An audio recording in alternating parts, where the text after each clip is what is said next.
What's good? Welcome back to the Renaissance Man's Templar. I place you to come in from the battlefield of life to create, reflect, refocus, and remember, the war is yours, so let's conquer it. This is power, what separates the boys from the men. And if you want to conquer it with me, I suggest you hit that like button, hit that subscribe button, turn on bell notifications, and join the League of Extraordinary Spiritual Kings.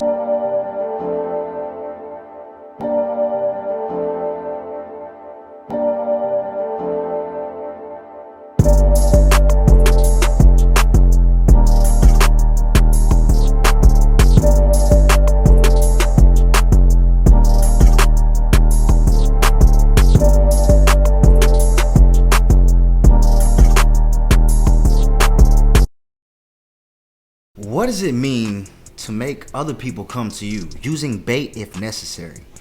Many people achieve power through aggression, but it has a downside. As you continue to use aggression as your main tactic, you have to launch attacks in all directions at growing numbers of enemies. This becomes tiring. At this point, you're no longer in complete control.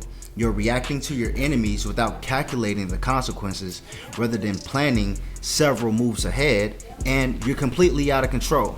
Today we are discussing law number 8 of power. Make other people come to you. Use bait if necessary.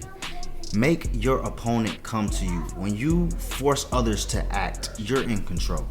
Bait them, then attack. Make other people come to you. Use bait as necessary. Power comes from acting effectively, not simply aggressively. Often it's more effective to lay traps than to wait for them to work. You win for the long term, the war, rather than the short term battle. Instead of reacting to your opponents, maintain the initiative by making them react to you. This keeps them on the defense. Put another way, when you make people come to you, you're in control of the situation. So to make other people come to you, you gotta control your emotions. You gotta control your emotions. Don't act out of anger, and you have to too take advantage of another person's tendencies to act emotionally when you pressure them or when you bait them. You understand what I'm saying? So making other people come to you is more complicated than you think. It's more powerful than a tool of aggression. For example, Tarade baited Napoleon with the chance to escape his exile on an island of Elba and return the power in France, right? So making other people come to you also depletes their energy. In the early 1900s, Japan lured the Russian Navy to attack by spreading a rumor that Russia could easily wipe out Japan's fleet. However, Russia's fleet, they was trash. They had to make a long trip around the southern tip of Africa just to get there. They had slow ships, and it was exhausting. So they had to go to Japan. They had to use their resources to go to Japan. So that means that they were way more invested in the war than Japan, and Japan was chilling at home. Japan spread a second false rumor that it was launching a counterattack, which meant Russia forces had to be on constant alert, which means that they had soldiers away and they was thinking they was gonna have to defend their home ground. So when they finally arrived, Japan crushed them.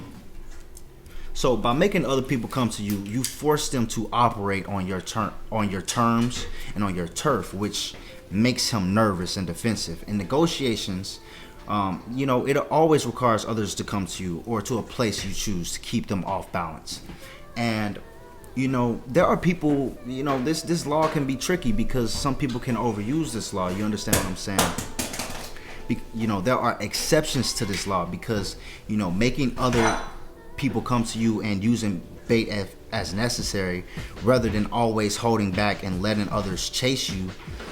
Sudden aggression can be effective in specific instances. You understand what I'm saying? Like, sometimes you need aggression. Sometimes you need to go to someone else. Sometimes you need to suddenly attack your opponent, you know, who has to then react quickly without time to think or mobilize a strong response.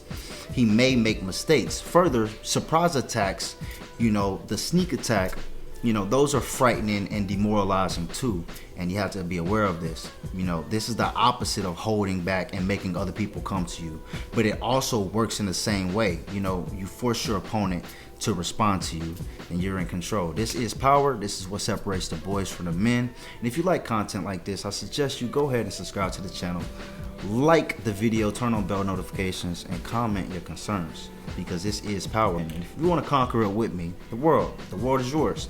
Join the league of extraordinary spiritual kings. I'm out.